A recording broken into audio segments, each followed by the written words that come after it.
Depuis que la Wii est venue encombrer nos salons, il est difficile d'aborder un jeu de golf sans se demander comment on pouvait en profiter avant. Parmi les approches possibles, il y avait l'éventualité de faire quelque chose de sérieux avec une licence et des parcours réalistes, et il y en avait une autre qui invitait le joueur à partir de plein pied dans la déconne tout en conservant les bases du sport. Mario Golf tentait alors de plonger le héros moustachu et toute sa clique, ennemis compris, sur une petite série de parcours pour réconcilier les joueurs avec une activité qui n'a pas nécessairement une cote de popularité très élevée. Donc, on garde les règles, mais on vire tout l'aspect chiant pour le remplacer par des circuits colorés en y ajoutant des tas de modes de jeu, des trucs à débloquer, un mini-golf et aussi un super coup parce que sinon ça fait craignos. Dès qu'on a compris à quoi servent toutes les indications à l'écran, on peut commencer à profiter du jeu. Tout y est. L'éloignement par rapport au trou, la vitesse et la direction du vent, le club, bref, de ce point de vue, le jeu remplit son rôle à merveille. Au niveau de la prise en main, les circuits proposent un relief suffisamment intéressant pour qu'on ait souvent envie de modifier le club ou la direction proposée par l'ordinateur. C'est peut-être l'aspect le plus technique et le plus intéressant du jeu, puisque pour ce qui est du tir en lui-même, il ne s'agit que d'appuyer au bon moment sur le bouton A.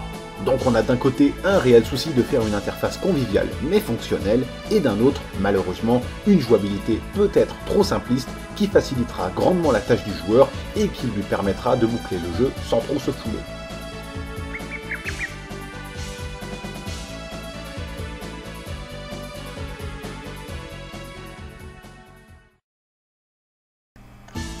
Quand on prend du recul, accommoder Mario, c'est-à-dire un plombier ventripotent qui se fait tout le temps chourer sa princesse à la sauce sportive, n'était pas la meilleure idée. Et pourtant, on a l'impression que quel que soit le sport, l'univers de Mario semble pouvoir s'adapter à merveille à toutes les situations.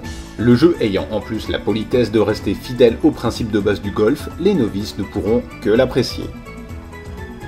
La finition graphique est, comme trop souvent sur Nintendo 64, un peu à la ramasse. C'est surtout flagrant quand on voit les personnages faire un swing.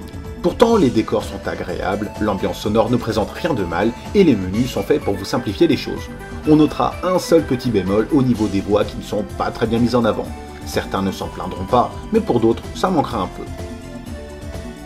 C'est au niveau de ces nombreux modes de jeu que Mario Golf montre sa plus grande force. Si vous adhérez au concept, vous pouvez y passer des heures. Avec un système d'ajustement de la difficulté, vous aurez du mal à vous hisser au rang de meilleur golfeur, mais avec de la pratique, vous saurez placer des coups de folie aux endroits les plus improbables. Et si vous êtes blasé du mode championnat, le mode Ring Shot vous proposera de parfaire votre trajectoire avec des anneaux à traverser sur le parcours avant de foncer vers le trou. Et bien évidemment, les anneaux sont tout sauf faciles d'accès. C'est loin d'être évident.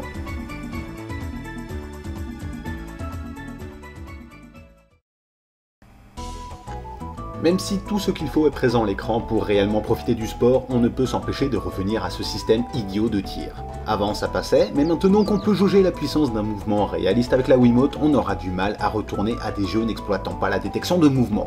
Les plus jeunes y trouveront peut-être leur compte, mais les autres joueurs vont en passer un bon moment sans se prendre la tête, préféreront peut-être d'autres jeux plus aboutis graphiquement, ou alors d'autres jeux plus fun. Parce que, justement... Mais ça, c'est plus la faute du sport. Même si on reste dans l'univers de Mario avec tous les petits délires qui vont avec, il n'y a pas de quoi s'éclater comme un malade non plus. En mode championnat, les parties sont très longues et en mode multijoueur, il faut attendre des plombes avant de pouvoir taper dans la baballe. Et comme ça prend pas mal de temps pour fignoler tous les paramétrages, c'est encore plus d'attente pour les joueurs qui attendent derrière. Un brin énervant. Bon, alors là ça dépend. Soit vous savez où vous procurer des jeux GameCube, soit vous ne savez pas. Si vous êtes dans le premier cas, il faut savoir qu'une suite est sortie au format CD et qu'elle est supérieure en tout point à ce jeu. Sinon, si vous voulez vraiment jouer un jeu de golf avec Mario, alors effectivement, Mario Golf peut faire l'affaire. Mais le jeu coûte quand même 1000 points. Ça, c'est à vous de voir.